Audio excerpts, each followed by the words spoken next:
Measure for a Loner by Jim Harmon. You can measure everything these days: heat, light, gravity, reflexes, force fields, star drives. And now I know there is even a measure for a loner. So, General, I came to tell you I found the loneliest man in the world for Space Force. How am I supposed to rate his loneliness for you? In mega sorrows or kilo fears? I suspect I know quite a library on the subject, but you know more about stripes and bars. Don't try to stop me this time, General. Now that you mention it, I'm not drunk. I had to have something to back me up, so I stopped off at the dispensary and stole a needle.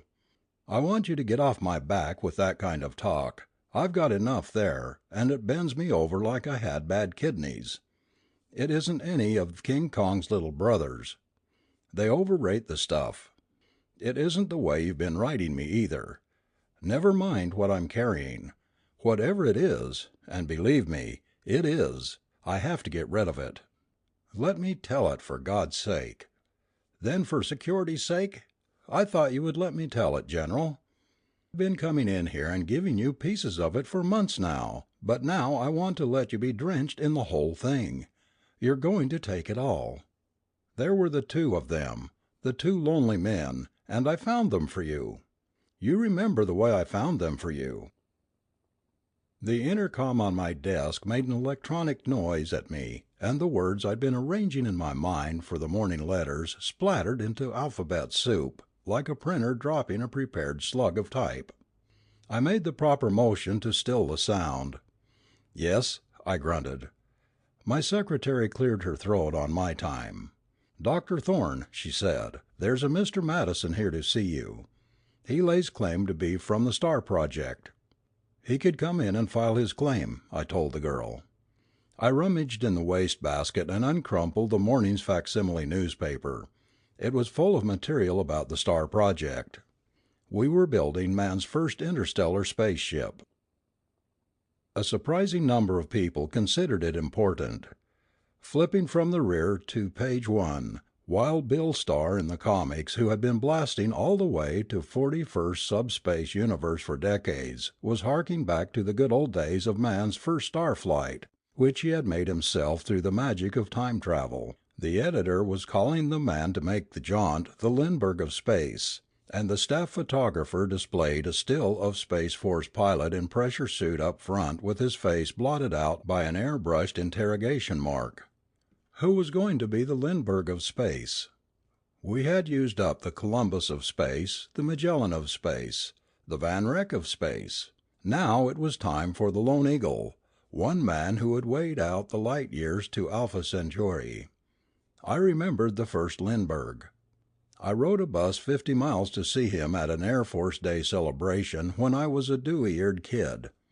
It's funny how kids still worship heroes who did everything before they were even born. Uncle Max had told me about standing outside the hospital with a bunch of boys his own age the evening Babe Ruth died of cancer. Lindbergh seemed like an old man to me when I finally saw him, but still active. Nobody had forgotten him. When his speech was over I cheered him with the rest just as if I knew what he had been talking about.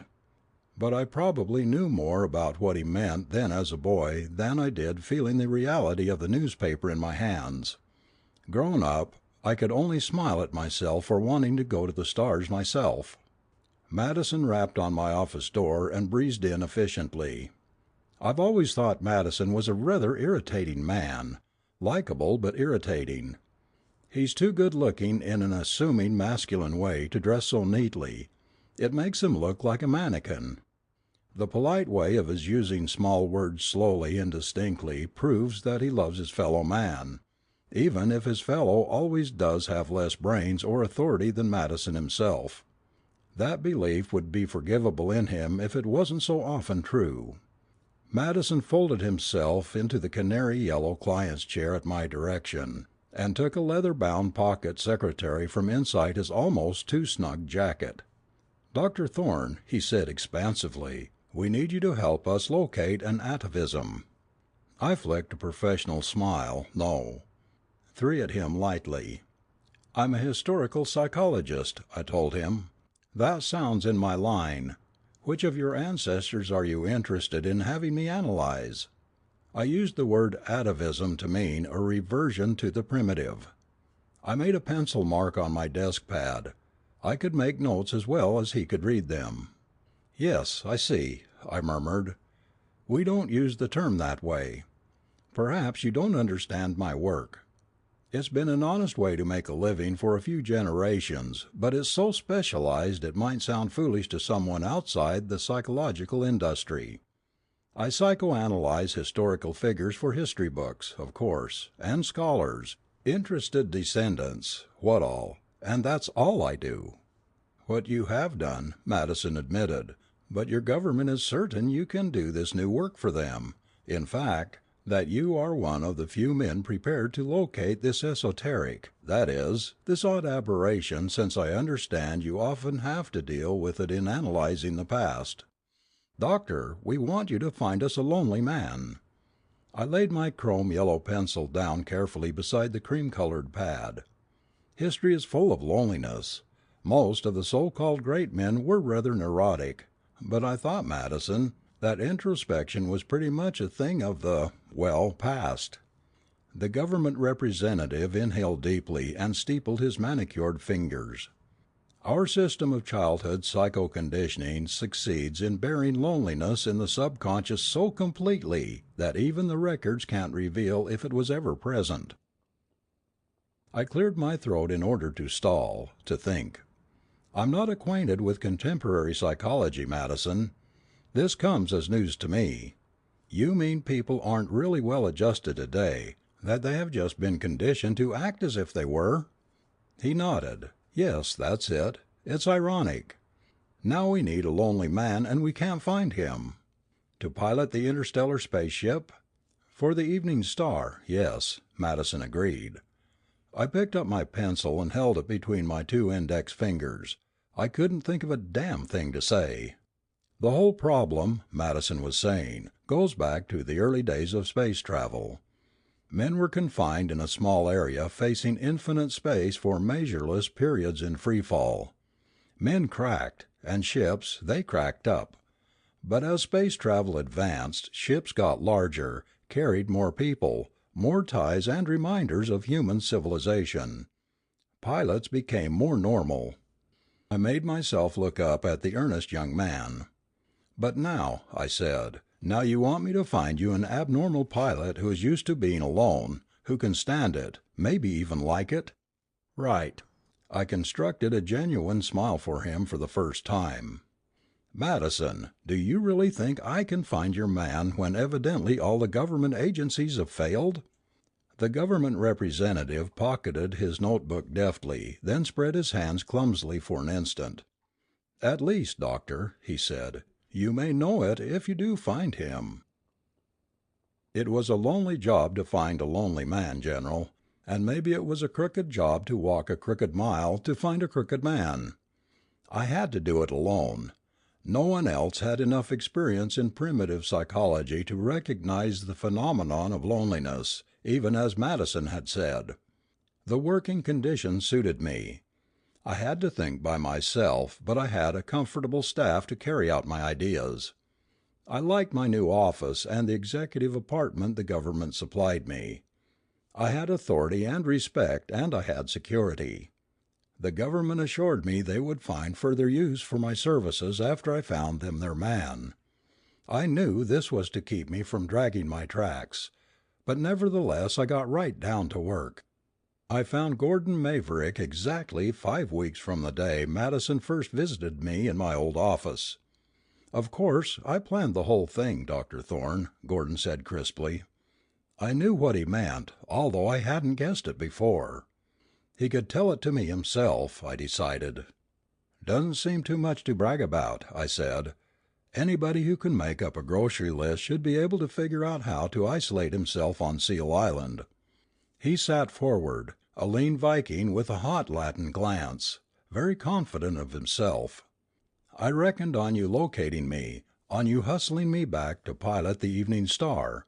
That's why I holed in here." "I can't accept your story," I lied cheerfully. Nobody is going to maroon himself on an island for 3 years because of a wild possibility like that." Maverick smiled and his sureness swelled out until it almost jabbed me in the stomach. "I took a broad gamble," he said, "but it hit the wire, didn't it?" I didn't reply, but he had his answer. I scanned the report Madison had given me from intelligence concerning the man's unorthodox behavior. Maverick had quit his postgraduate studies and passed by the secured job that had been waiting for him 18 months in a genial government office to barricade himself in an old shelter on Seal Island. It was hard to know what to make of it. He had brought impressive stores of food with him, books, sound and vision tapes, but not telephone or television. For the next 3 years he had had no contact with humanity at all.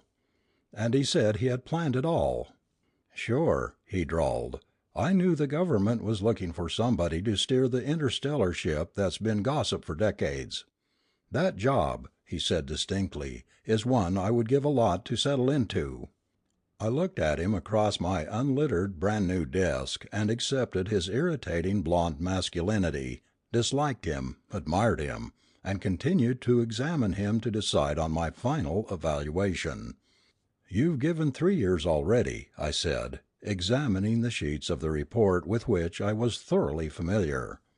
He twitched. He didn't like that. Not spending 3 years.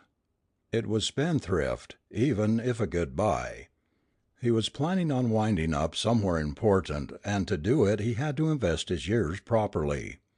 "You're trying to make me believe you deliberately extrapolated the government's need for a man who could stand being alone for long periods, and then tried to phony up references for the work by staying on that island?" "I don't like that word, phony," Maverick growled. "No? You name your word for it." Maverick unhinged to his full height. "It was proof," he said, "a test." "A man can't test himself." "A lot you know," the big blond snorted. "I know," I told him dryly. "A man who isn't a hopeless manic depressive can't consciously create a test for himself that he knows he will fail. You proved you could stay alone on an island, Buster. You didn't prove you could stay alone in a spaceship out in the middle of infinity for 3 years. Why didn't you rent a conventional rocket and try looking at some of our local space? It all looks much the same." Maverick sat down. "I don't know why I didn't do that," he whispered. Probably for the first time since he had got clever enough to beat up his big brother, Maverick was doubting himself, just a little, for just a time. I don't know whether it was good or bad for him. Contemporary psychology isn't my line, but I knew I couldn't trust a cocky kid. But I had to find out if he could still hit the target uncocked. Stan Johnson was our second lonely man, remember, General? He was stubborn.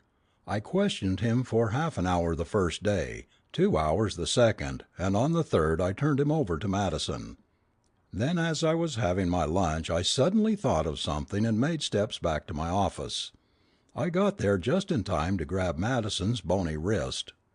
The thing in his fist was silver and sharp, a hypodermic needle. Johnson's forearm was tanned below the torn pastel sleeve. 2 sad-faced young men were holding him politely by the shoulders in a canvas chair. Johnson met my glance expressionlessly. I tugged on Madison's arm sharply. "What's in that damn sticker?" Polypenthium. Madison's face was as blank as Johnson's, only his body seemed at once tired and taut. "What's it for?" I rasped. "You're the psychologist," he said sharply. I met his eyes and held on, but it was impossible to stare him down. "I don't know about physical methods, I told you. I've been dealing with people in books, films, tapes all my life, not living men up until now. Can't you absorb that?" "Apparently I have more experience with these things than you then, Doctor. Shall I proceed?" "You shall not," I cried omnisciently. "I know enough to understand we can't get the results the government wants by drugs. You going to put that away?" Madison nodded once. "All right," he said. I unshackled my fingers and he put the shiny needle away in its case, in his suit coat pocket. "I understand, Thorne," he said, "that the General won't like this." I turned around and looked at him. "Did he order you to drug Johnson?" The government agent shook his head. "I didn't think so. I was beginning to understand government operations. He only wanted it done. Get out." Madison and his assistants marched out in orthodox Euclidean triangle formation. The doors hissed shut. "You know what?" The words jerked out from Johnson. "I think the bunch of you are crazy. Crazy!" I decided to treat him like a client. Maybe that was the way contemporary psychologists handled their men. I sat on the edge of the desk jauntily, confidently, and tried to let the domino mask up a father image. "You may as well get it straight, Stan. The government needs you, and it's pointless for you to say that need is unconstitutional or anything. Bring it up and it won't be long. When survival is outside the rules change." The eyes of Johnson were strikingly like Maverick's, dark and unsettled. Only this boy, younger, smaller than the Nordic, had an appropriate skin tone, stained by the tropical sun somewhere in his ancestral past. He dropped his gaze, expelled his breath mightily and pounded one angular knee with a half-closed fist. "I'm not complaining about conscription without representation, Doctor, but I can't make any sense out of these fool questions you keep firing at me. What in blazes are you trying to get at? What kind of reason are you after for my staying by myself? I just do it because I like it that way." With a galvanic jolt, I realized he was telling the painfully simple truth. I groaned at the realization. Maverick had convinced all of us that in our well-adjusted, or at any rate well-conditioned world, somebody had to have some purposeful reason in loneliness, solitude. So on that one instance our thinking had already been patterned, discarding all the other evidence of generations that the lonely man was only a personality type, like Johnson. I felt I had achieved at least the quantum state of a fool. Johnson silently studied the half-cupped hands laying in his lap. The hunting lodge in the Andes seemed as good a place as any to live after mother and father were killed. You might think it was lonesome at night in the mountains, but it isn't at all. You aren't alone when you can watch the burning world shadow the bow of God. I cleared my throat. The poor kid sounded like he would begin spouting something akin to poetry next. "So I believe you," I told him. "That doesn't finish it. We have to convince them. I don't like this, but the simplest way would be to volunteer for their inhibitor injection. I found out Madison and his crowd don't believe men awake, only assorted dopes." Johnson deflated his area of the room with his breath intake. "Okay," he said at last, "I guess so." When Johnson gave us what we needed to clear the problem, it didn't take me long to finish processing the rest of the handful of possible loners we had located. Unlike Johnson, all the rest had reasons for their self-imposed loneliness. Unlike Maverick, none of their reasons were associated with the interstellar flight. They instead involved literary research, swindles, isolated paranoid insanity, and other things in which the government had no interest. Suddenly I found my job was done and that we had located only two of them. Madison read my final report braced on the edge of my desk, his hand comradely on my shoulder. "Good job, Doc," he vouched, replacing the papers on my blotter with a final rustle. "Now I've got good news for you. The government wants you to test these boys for us now that you've found them for us." I closed my jaw. "That's completely out of line. My line. I know you need a contemporary man for that job." Madison punched me on the bicep, fast enough to hurt. "Doc, after this project you know more about contempt stuff than any professor who got his degree studying the textbooks you wrote." It was impossible to dislike Madison except for practiced periods. That was probably one reason he had his job. "All right," I growled. "Get your dirty pants off my clean desk and I'll get out the bottle. We'll celebrate, huh? But you know how I felt, General. You remember how I tried to get out of it. I felt like I had led in the lambs and now I had to help shear them. As a part-time historian I can tell you there's a word for that, Judas goat. Give or take a word. "It isn't the real thing, Doc," Madison spelled out for me, wearing a lemon twist of a smile. I looked at the twin banks of gauge facings and circuit housings in which center TV screens were picturing either Maverick or Johnson. Red and sea green lights chased each other around the control boards, died, were born again. On the screens the three color negatives mixed to purple, shifted through a series of wrong combinations and settled into normal as the stereo oscillation echoed, convexed insanely, and deepened to hold. Video reception is lousy from 500,000 miles out. I was too eye-heavy to be surprised. Don't tell me this is the strange flight of Richard Clayton all over again. Madison clapped me on the shoulder and breathed mint at me, eyes on twittering round faces. Who wrote that? Poe? No, mock up to fake space conditions for them but calculate the cost of the real interstellar ship. We couldn't trust either of them with it yet. You didn't really think we could afford two ships. Why do you think we haven't told one man about his opposite in a second ship? No safety margin allowable in our appropriation, Doc, or so they tell me. There's enough fuel and food to take Johnson and Maverick a long way, but not the distance. He shook his lean head almost wistfully. Damn it, Madison, what do you mean? I've been beating my lobes out for weeks for nothing? I tested them, I checked them out. Either was capable of making the flight successfully, for their own different reasons. Madison took his hand off my shoulder and made a fist of it. I'm not questioning your decision. Will you ram that through your obscene skull, Thorne? Who is? I whispered. Not me, not I. The general, I announced. Just not me. Was he actually trembling? But it wasn't concern about what I thought of him. Somebody closer, maybe. Things were building up for him. He jammed his nose almost up against the glass dial surfaces, swaying gently in his cups, staring slightly cross-eyed at the arrowed numbers. "You'll continue your tests from here," Madison said. "Tell them they're going to die." My face was at once cool and damp. "That's a tough examination," I gasped. "A lie," Madison told me. "The boys at Psychic Center worked out the problems." "You told me you wanted me," I screamed at him furiously. "Control your passionate, dainty voice. You worked well with those two.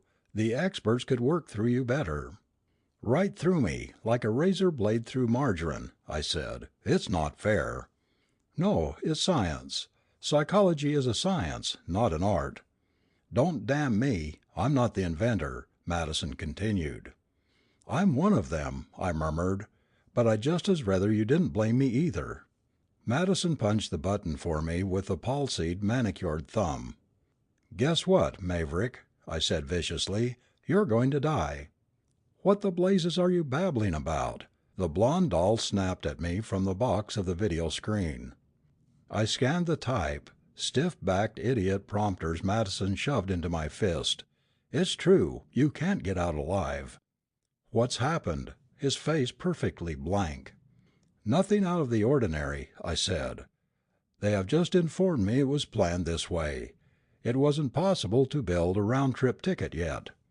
You need a lot of fuel to make course adjustments for the curvature of space, so forth.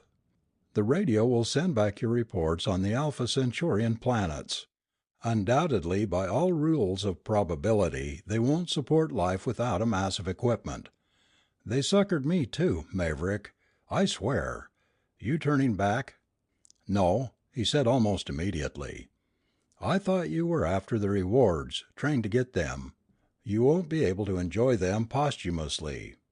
The video blanked. He had turned off his camera. "I guess I thought so," Maverick's voice said. "But I kinda like it out here, alone. I like people, but back there's no one to touch.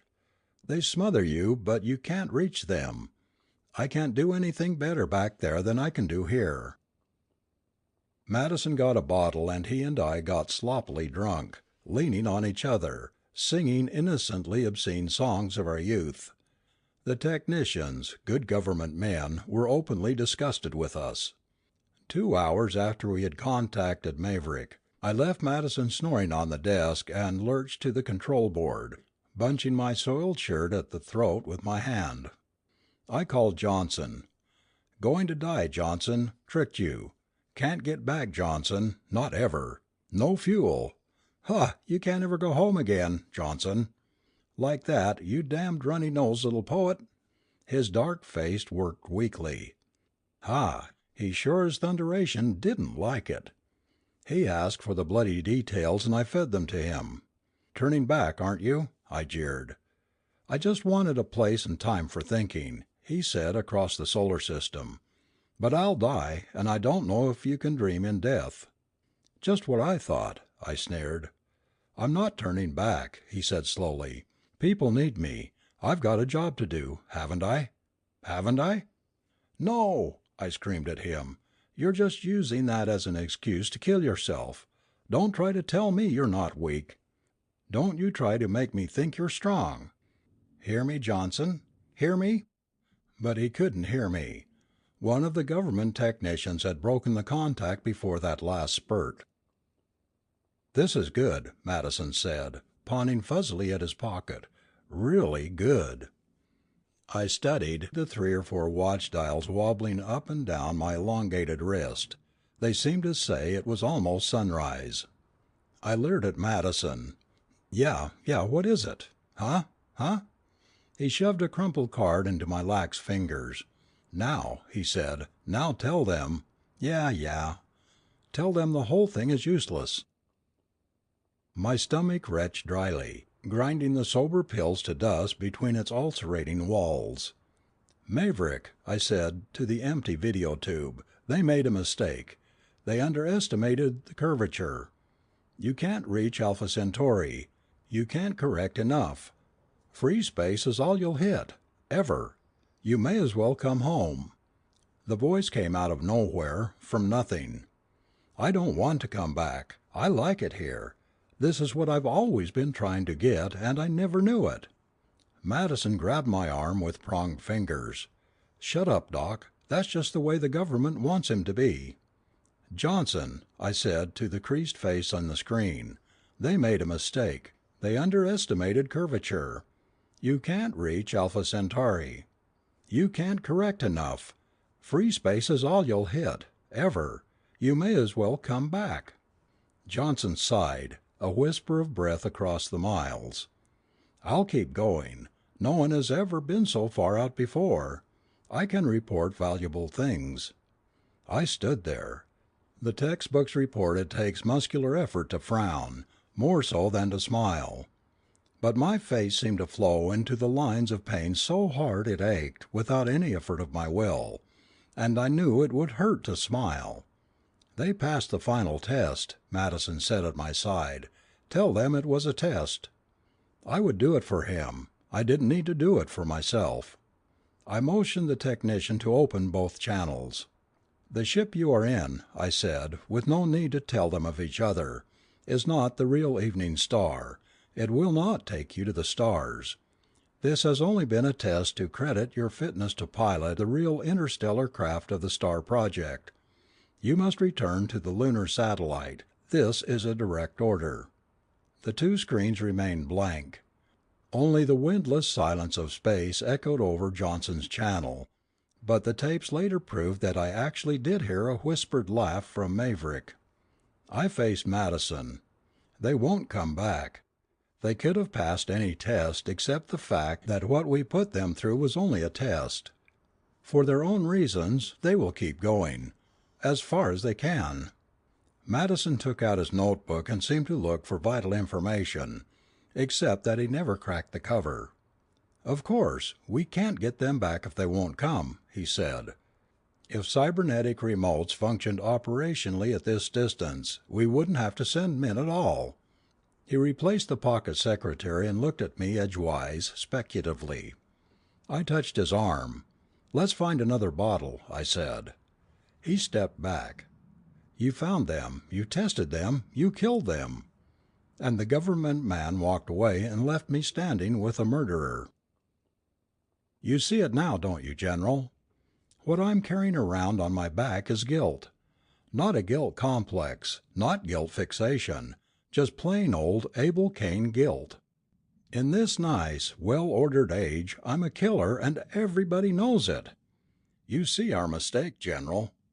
We sent men with variable amounts of loneliness. These amounts could alter, but now we have a golden opportunity. The evening star is waiting and I have found for you a man with the true measure of loneliness. It is impossible for this man to become any more or any less lonely. It isn't the ultimate possible loneliness. Understand that, General? It's just that by himself or with others he is always in a crowd of three, no more, no less. The interstellar ship is waiting. So tell me, General, have you ever seen a lonelier man than me, your humble servitor, Dr. Thorne? No, I mean it. Have you?